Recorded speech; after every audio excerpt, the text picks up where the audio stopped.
sembrano semplici, ma che contengono un mondo intero. Una di queste è vino.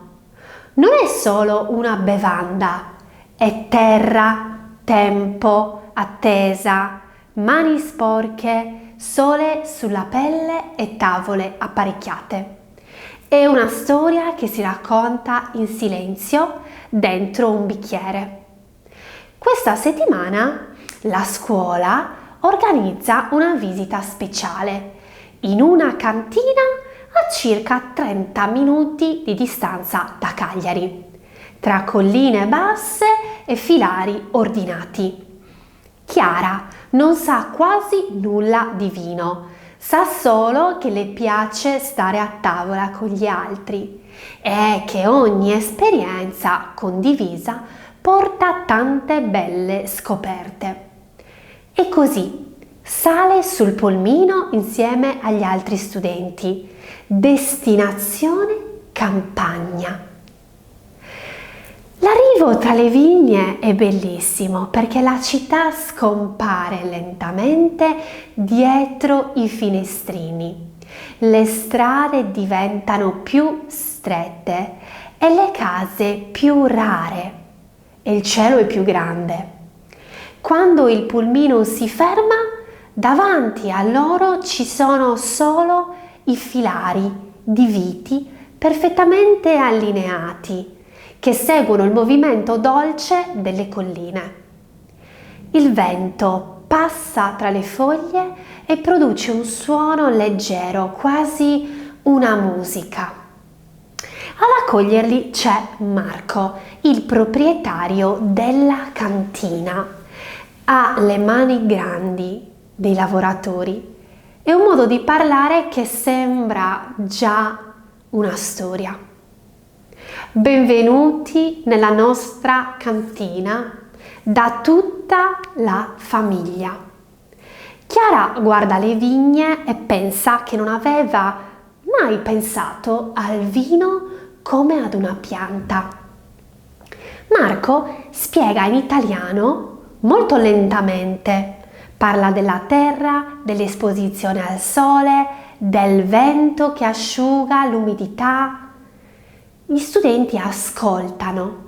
Chiara capisce molte parole, non tutto, ma inizia a capire che dietro ogni bottiglia di vino e bicchiere di vino che ha bevuto c'era una storia di secoli dietro. Il gruppo cammina tra le vigne, le scarpe si sporcano, affondano nella terra. Marco spiega le differenze tra i vari tipi di uva che daranno poi vita a diversi tipi di vino. Questa è l'uva Cannonau, questo è il Vermentino, questo è il Nuragus. Chiara cerca di memorizzare tutte queste nuove parole, questi nomi di vino che saranno anche molto importanti. Nel frattempo tutti vogliono scattare foto perché il panorama è bellissimo, ci sono dei colori così vivi della natura che sono magnifici. Poi finalmente, dopo le vigne, entrano nella cantina. L'aria cambia subito. È più fresca, più umida, c'è profumo di legno e di mosto. Ci sono delle botti di legno grandissime, ma anche ci sono enormi taniche in acciaio che arrivano fino al soffitto.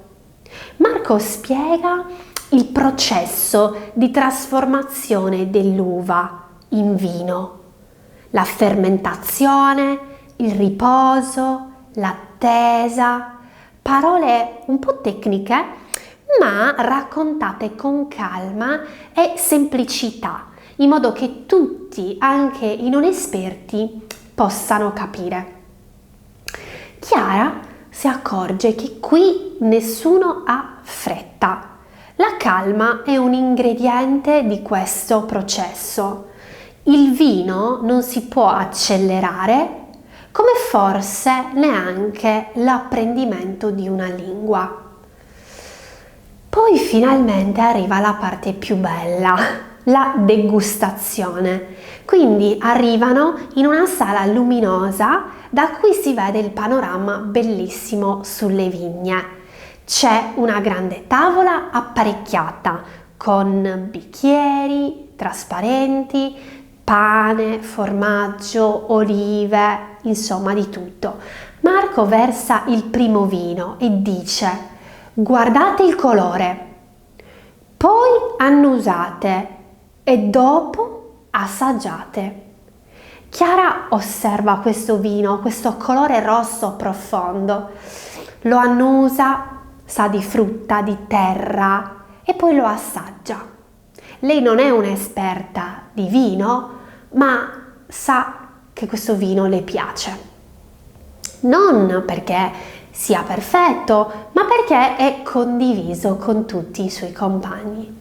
Mentre Marco spiega le caratteristiche dei vini, anche gli studenti provano a essere un po' sommelier per un giorno e provano a degustarli e a capire che cosa stanno bevendo. Profumato, forte, leggero, molto buono.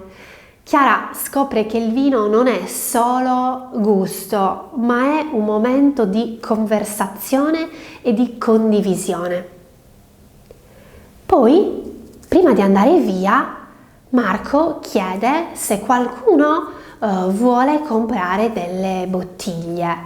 Allora Chiara ne approfitta subito e pensa al fine settimana con gli amici, alle cene, nel suo monolocale e pensa che il vino sia proprio un compagno perfetto. Allora ne sceglie 2 per berle in compagnia, dice a voce alta. E Marco dice: sì, il vino condiviso è quello più buono. Oggi Chiara ha imparato parole nuove che sanno di terra e di tempo. Vigna, terreno dove crescono le viti. Filare, una fila ordinata di piante. Vendemmia, la raccolta dell'uva. Cantina, il luogo dove si produce e conserva il vino. Fermentazione, la trasformazione del succo d'uva in vino. Degustazione, assaggio attento per scoprire sapori, profumi e gusti. Frasi utili. Possiamo visitare la cantina? Che profumo ha questo vino? È secco o dolce? Ne prendiamo una bottiglia? Lo beviamo insieme nel fine settimana.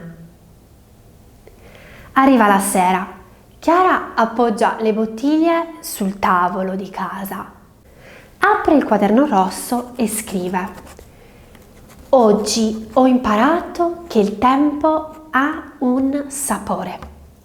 E poi aggiunge: il vino non è solo da bere, è da aspettare, come certe parole. Chiude il quaderno e sorride, pensando al fine settimana con gli amici. La visita in cantina ha insegnato a Chiara che la lingua italiana, come il vino, ha bisogno di tempo, pazienza e condivisione. Nel prossimo episodio, il fine settimana porterà nuove storie antiche e porterà Chiara indietro nel tempo, molto indietro. Ricorda, alcune parole maturano lentamente come certi tipi d'uva, ma restano per sempre. Un caro saluto e a presto da Carla.